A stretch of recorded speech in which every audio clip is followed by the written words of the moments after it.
I think there are just enough people in this room where we haven't found it. Like finding someone who doesn't masturbate is like finding a leprechaun or like a unicorn or like Amelia Earhart or some shit. Like that only happens once. There's some people I know who are really, really committed to masturbating. Which I wish I could be as committed to anything as these people are committed to masturbating. It's really impressive. This one time, freshman year, I was showering in the dorms. It was early in the morning. It was about 6:30 in the a.m. And I hear a voice as I'm showering, and someone asks if they're like, hey man, can I use this shower? Which is ridiculous because it's 6 in the morning, and there are 4 other stalls open. I was alone in a stall, and I'm like, this is a ridiculous request, why would I ever do that? So of course I was like, yeah, sure man, because I don't know how to say no to people. I'm a fucking idiot. And he told me that his door was open, and like 2 minutes later, I go into his room to get him, and he's leaned over his bed with just a towel on, laptop open, just like full of porn, like riddled with porn. There's porn like pouring out of the screen, and he's just jerking it. And I was just like, oh, shower's open, and like the door closed, and he was just like, thanks man. Which is crazy. Like 2 minutes, like what was the best case scenario there, you know? Like he comes everywhere and it's very successful and cleans up in that span of time. That's not enough for anything. If it were me, I'd be filled with paranoia the entire time. I have a friend who gets paid, hey guys, take a seat. I have a friend who gets paid to play video games, which is really depressing, because no matter how good of a job I ever get, I'm never going to be getting paid for playing video games. I could be like the CEO of a company making billions of dollars, and at the end of the day, I'm playing GTA 5 and not getting paid for that shit. Like I said, I was peeing at a urinal. Bodily fluids are great. I was peeing in a urinal at a bar a few days ago, and there was a guy next to me, and he was pretty drunk. I could see him doing like the swagger, but as he was pissing, he was texting, which is like, you know, dangerous. I wouldn't risk it, but he had some gumption. And like I kind of, you know, just like saw what he was doing and like made eye contact with him. But as I look over, he drops his phone in the urinal and there's a splash. And he kind of just like looks at me, like really drunk and is kind of wobbling around. And he's like, could you get that from me?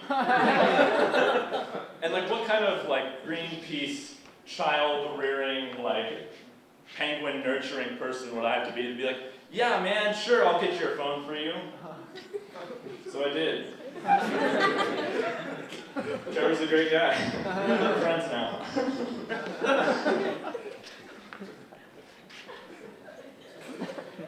I work at a summer camp in the summertime, and for some dumb reason, one of the main pillars of our camp is that we ride the city bus anytime we take the kids anywhere. We pack like 20, 40, sometimes 60 kids on these city buses, which is like crazy because there's some sketchy people on the bus.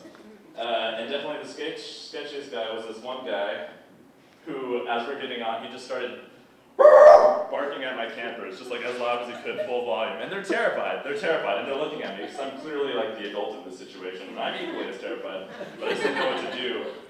And so I looked at him and I was like, can you do dolphin noises too? And he did. And the rest of the ride just became my campers asking him to do crazy voices. But camp is a really interesting place. Being a summer camp counselor is really crazy. One time, well, we have a job training before we start every summer. And there was this one time when my boss was telling us about like how to separate dog fights, like if dogs are fighting. And I was like, this is, well, he went into such detail that he told us that if it's a pit bull involved, a pit bull will lock its jaw, which I didn't know. It just like locks its jaw and doesn't let go. And he was like, do you know the only way to release a pit bull's jaw? If it locks him, we're like, no, because we don't know about dog fighting, because we're camp counselors. And he was like, there's one solution. You just gotta finger the dog's butthole. Which is crazy that he's telling us this because like, our main concern is like, oh, well, I hope little Johnny doesn't piss himself today, you know? Like, we shouldn't be worried about like a dog fucking latching on to his like leg and getting into the marrow and squeezing that shit out. And I was like, this is completely unnecessary. And I remember just making such a big deal out of it and being like, we're never gonna need to know this. And then one day I heard the barks from across the park. And they were loud and there were dogs fighting and I'm like, oh man. I run over and I'm like, shit, there's no way. And as I get closer, yeah, it's a pit bull. And I had a choice to make, you know. I didn't want, you know, to have a camper's blood on my hands. But on the other hand, I didn't want to have a dog's poo-poo on my fingers. But I think I made the right decision. Rest in peace, little Johnny. Also at my camp this summer, we found a dead body in the creek. True story, really terrifying. And none of the campers found out though, and we handled it perfectly because we're experts. And it was just so hard for me the rest of the day because one of my coworkers found it, and then she showed. I was the second person to see it, and we kind of handled it. And the rest of the day, I'm supposed to be like leading kickball or whatever, you know, and like I have campers coming up to me like, you got another turn, like Aiden got another cookie, you got an extra cookie to me, and I'm like, it doesn't fucking matter. You're gonna die. We're all gonna die. You're gonna fucking die in a creek. Doesn't make a difference. Say goodbye to your loved ones now. You're young. Enjoy it.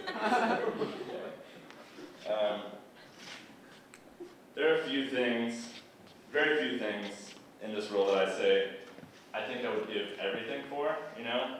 But one thing is I would give anything to make the cry of an eagle. I could try to do it right, I mean, but it's not, I can't do it. I would give anything to do it. And I thought about this extensively, and like people throw that around a lot, what they'll say, I would do anything for this, but like, legitimately, I would do anything to make the cry of an eagle. And I thought this through thoroughly.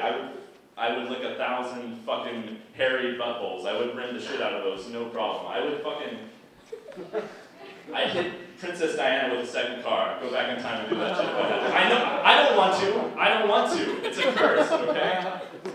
I'm sorry. I kind of have, speaking of curses, I kind of have a curse where I always come up with like the most amazing Halloween costumes, but like at this time of the year, and then I forget them. And this morning I woke up and I was like, oh my gosh, President John Tyler, the creator. No way, that was the first thought in my mind. All right, have a great night.